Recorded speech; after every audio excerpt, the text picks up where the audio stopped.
the whole point with EFT being energy work, there's another reason why this is incredibly important. See, energy work has a feature that psychology doesn't have, and that medicine doesn't seem to want, right?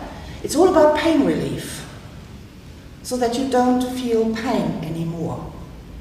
And feel what?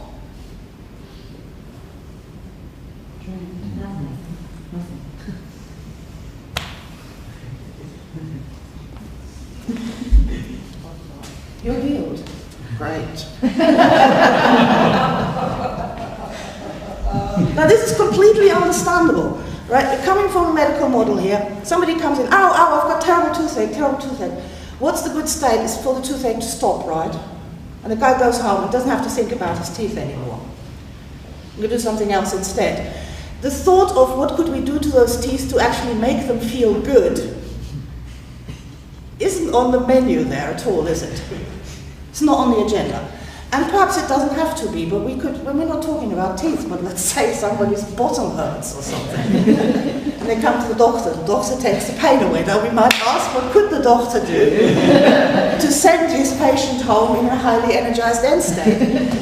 But again, you know, let's leave the medical establishment where it is. It doesn't, you know, it is not none of our concern, because we don't work with the physical body, we work with the energy body if we are energists. So, when we're dealing with emotions and energy, that zero of nothingness is no healing. It's no healing at all. You're not finished. That's not it. But this was kind of inherited. So they've got the medical establishment, then we had the psychologists, who were trying to get their weird practices sliding in through the back door into the medical establishment, right, when they first got started. But now they're all snooty. We're science. You ask the physicists what they think about the psychologists. Then we ask the pure mathematicians, and but leaving that quite out of it, which is beside the point. On some level, on another it isn't. But moving along from that, so the psychologists then inherited this medical thinking that if you take the pain away, the client is cured, right? They can go home. They're good. But because psychology also deals with emotions again, that's just not the answer, that's just not enough. For a person to be truly healed, they should be like that foal, jumping around in the meadow, as their normal state of being. You're right?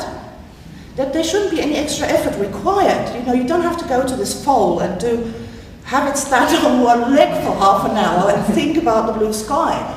Then it goes off and goes, but hey, I'm so happy. It's its natural state of being. It has a good energy flow. People are so bloody depressed and have been so miserable for I don't know how long, certainly since the Middle Ages.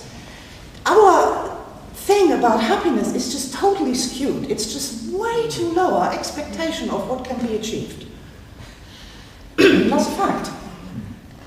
So the psychological establishment, they had the SUD scale, which was from cognitive behavioral therapy, which went from -10, the worst a man can get, to 0, that's the best a man can get.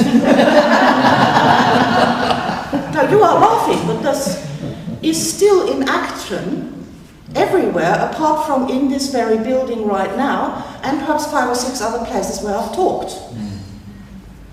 They're using the SUD scale. This is the old one, subjective units of disturbance or distress. So when you're at 0, if there's 0 distress, you're healed, you can go home. Now I learned by, funnily enough, not doing EFT, but emotrance, that in energy work, you're not done at 0. You need more. You need to push it on. You need to, now the energy flow is sort of on a knife's edge, no man's land, nothing much going on, good place to go to sleep. And in fact, EFT clients in the past used to report, and they still do, because that happens naturally, in this no man's land around the 0 point of nothing, they're feeling sleepy, disorientated, trancy, can't think straight, tired.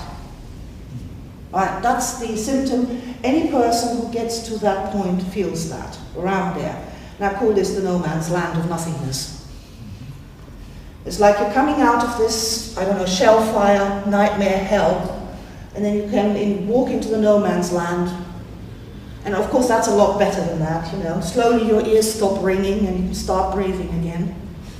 But then you walk out the mist the other side, and here the valley starts to show itself. The sun comes up, you know, the wind is coming up into your hair, and actually the clouds lift and the blue sky above is there, and all of a sudden you think, fucking hell, I'm alive.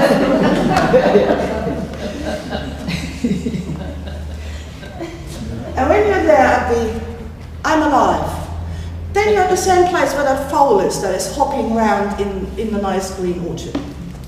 Where the chicken is that struts across the road, where the pigeon is that's flying up in the sky. That's not some mysticalness. This is how a human body and their energy body should be at all times. Unless something really shit happens, and then you go down to a +6. And instead of saying, I am God, you're down to, I might be related to the Son of God. Seriously. This is, you know, what we have is enlightenment states at the top here. You get any person, and this is really revolutionary, you get any person up to that sort of energy flow, they all start talking like a prophet, they all start thinking like a prophet. Seriously. Any person, builders off the street, completely uneducated people, get them up to +10, ask them about the problem, and they're like, oh, those people who killed my entire family. I feel such great love for them all. As extraordinary and unlikely as this may sound, this is actually true.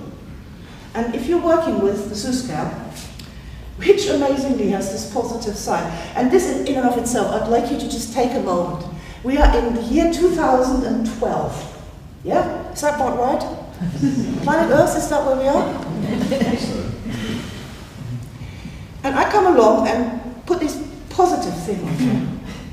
And people are educated people are going, wow.